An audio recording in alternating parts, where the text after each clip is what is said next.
to the entertainer talking sports. What is going on, football fans? Back at it with another New York Giants video. And in this video, I'm going to talk about the elephant in the room that is Leonard Williams. Leonard Williams, of course, the New York Giants made a trade for last year at the midseason point. They had played 8 games. They played 8 games with Leonard Williams with the New York Jets. The New York Giants, to bring in Leonard Williams, who was going to be a free agent in this year's offseason, which he's going to be, the Giants gave up a third-round pick in this year's draft, which equates to be a pretty high pick. The Giants, of course, picking 4th overall in the first round means that it's a very early third-round pick. In addition to that, if they do not retain Williams by March 18th, I think it was that I read, they would have to give up a 5th. If they do re-sign Williams at that date, they will give up a 4th, something along the lines of that. But regardless, it will be at least a 3rd and a 5th, if not a 3rd and a 4th, if they keep Leonard Williams. And many people, rightfully so, questioned the trade. At the time, the New York Giants were 2-6. You were going nowhere fast. Yes, I recognize that the NFC East was a poor division, but you weren't winning that division. The Giants never had a chance this year at that point, and it would have been wiser, in my opinion, to try to trade away players, not bring players in. Janoris Jenkins is a prime example. They ended up releasing him after he did what he did and getting nothing for him.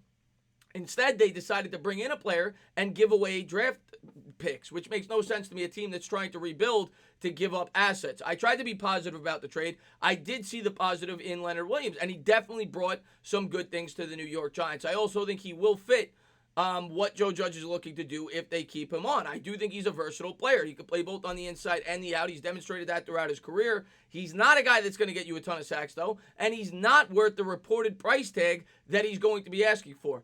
Now, in my opinion, I reported on this in season. About a week or two after the New York Giants got this guy in the trade, word had come out that Leonard Williams wanted to be one of the higher paid D tackles in the sport. So this should be surprising to nobody. All you had to do was do your research, and I showed it in that video. Outside of Aaron Donald, the top paid D tackles make about $17, $16, $15, $14 million a year. So if you listen to Leonard Williams' words then, we knew that this is what he was going to be asking for. The question is, will he get it? Well, he might, because Dave Gettleman put himself in the spot now because he traded for this guy, that if he doesn't retain him, he's going to give up a 3rd and a 5th round pick for nothing, for 8 meaningless games. It made no sense to make this trade from the start, and I defend Dave Gettleman. I like Dave Gettleman for the most part. This was by far Dave Gettleman's worst move since being with the New York Giants, in my opinion, because you could have just signed this guy in free agency. It did not make sense to bring him in. Now, I will look at some of the pros that he did bring to the New York Giants. When you look at the numbers and you see what he did, just looking at the tape and watching the games, you saw the impact that Leonard Williams had. He was good at collapsing the pocket. Did he get a lot of sacks? No. I think he finished with a half a sack or 1 sack on the year, and that's why he's not worth the money that he's commanding. To get $15 million a year, I don't care if you play at the D tackle, I don't care if you play at the D end, you better be getting some sacks. That's what gets those guys paid. Now, is he a very good run stuffer? Absolutely, and we saw that pay dividends. Also, him, putting pressure up the middle definitely resulted in sacks for others. I will give him credit where it's due. He's a good football player. Is he a great football player? No. Is he a player who has great potential? Yes. The New York Jets selected him early in the draft, and a lot of people felt on the draft that he was the most talented player in it, and the Jets got a steal. Well, he didn't live up to the hype. He did get 1 Pro Bowl selection. He was an alternate that year, and he's played fairly well since being in the pros, but he has not lived up to what most people thought he would be when he first entered the NFL. And now he is basically asking or expecting to get paid as if he lived up to the production. Could he be the type of player that earns $15 million a year? Yes, but he has not earned it yet. And that is why I think Dave Gettleman would be wise to move on if he is going to get that somewhere else. I think he could get an edge rusher for a little bit more than that at $15 million a year, and it's something that we need more. When you look at the New York Giants roster, they have pretty good interior defensive linemen without Leonard Williams. He certainly added to that. When you look at the first 8 games last year, the New York Giants surrendered on average 122.3 rushing yards per game before Leonard Williams came to the team.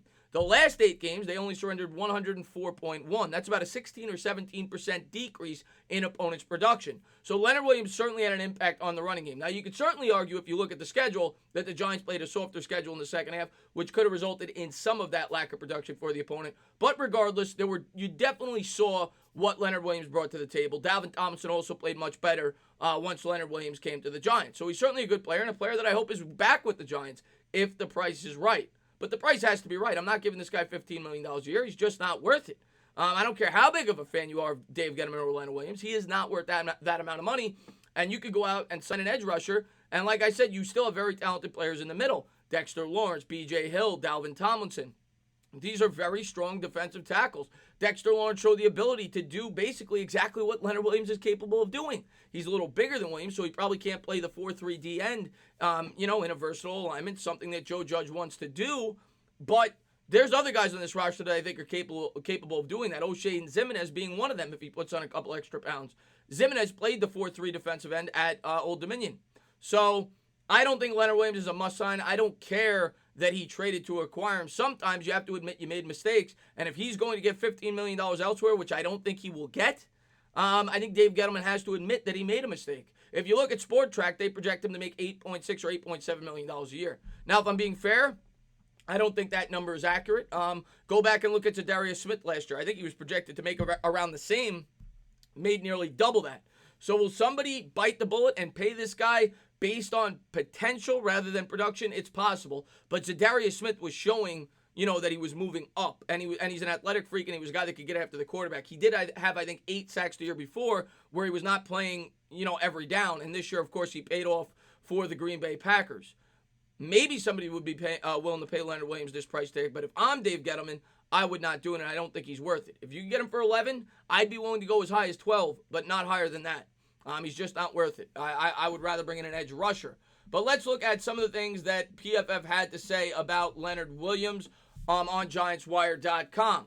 Similar to the argument for Jadeveon Clowney, Williams is a defensive lineman who has always added more as a run stuffer than he has as a pass rusher. And I say that about Clowney all the time. Clowney, of course, came into the league, and everybody was very pumped up about Clowney, the number 1 overall pick. He had the big hits in college, but he's never been a guy that's gotten more than 8 or 9 sacks. Now, he is a very good to great all-around football player. Leonard Williams is not on his level, and he probably will never be. When you watch Clowney play, you definitely see the effect he has on a football game, even though he doesn't have gaudy sack numbers, but I do get the comparison there.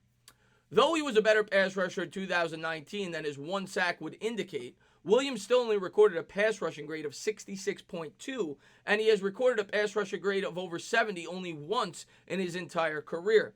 So basically what they're saying is you're paying this guy as if he's a pass rusher. That's what pass rushers get paid instead of a run stuffer. Run stuffer is somewhere probably around the $10, $11, $12 million range.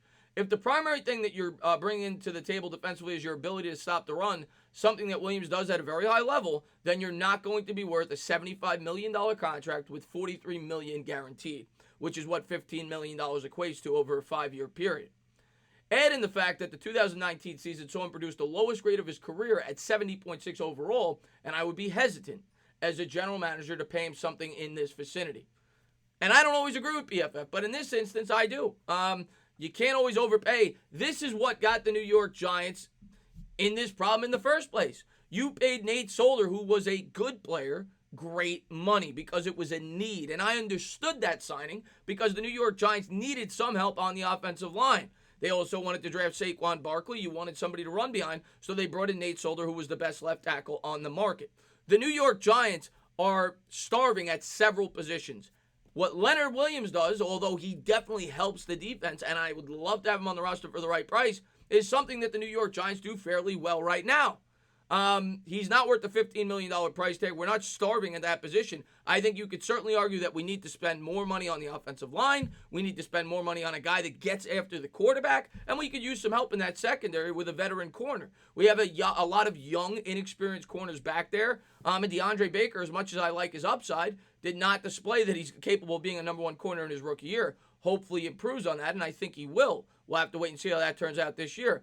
But as far as Leonard Williams goes, I mean, it's as simple as that. He's not worth $15 million a year. He's just not. And we can't, like I said, we can't do what we did with Nate Solder. Nate Solder was a player that was probably worth $12 or $13 million a year. The Patriots saw that. That's why they let him go. And people like to retain good players. That's something I commonly see in my comments when I talk about either trading away players or not retaining players in free agency. The Patriots let go of good players all the time. The name of the game is getting the value out of players. And when you're going to overpay for a player, that's not how you win in this sport. We overpaid for Nate Solder. It would not be a wise decision to overpay for Leonard Williams. If you could get him on a 4-year deal, $44 million, I'd even go as high as 4 years, $48, with the ability to get out after 3. by all means. He certainly adds some value to this New York Giants defense. He's just not worth paying $15 or $16 million a year. He's just not. It would not be a wise decision. That's just my opinion, and everybody's entitled to their own. But as always, guys, if you liked what you watched, please subscribe. Drop a comment. Maybe give me a little thumbs up. Cheers.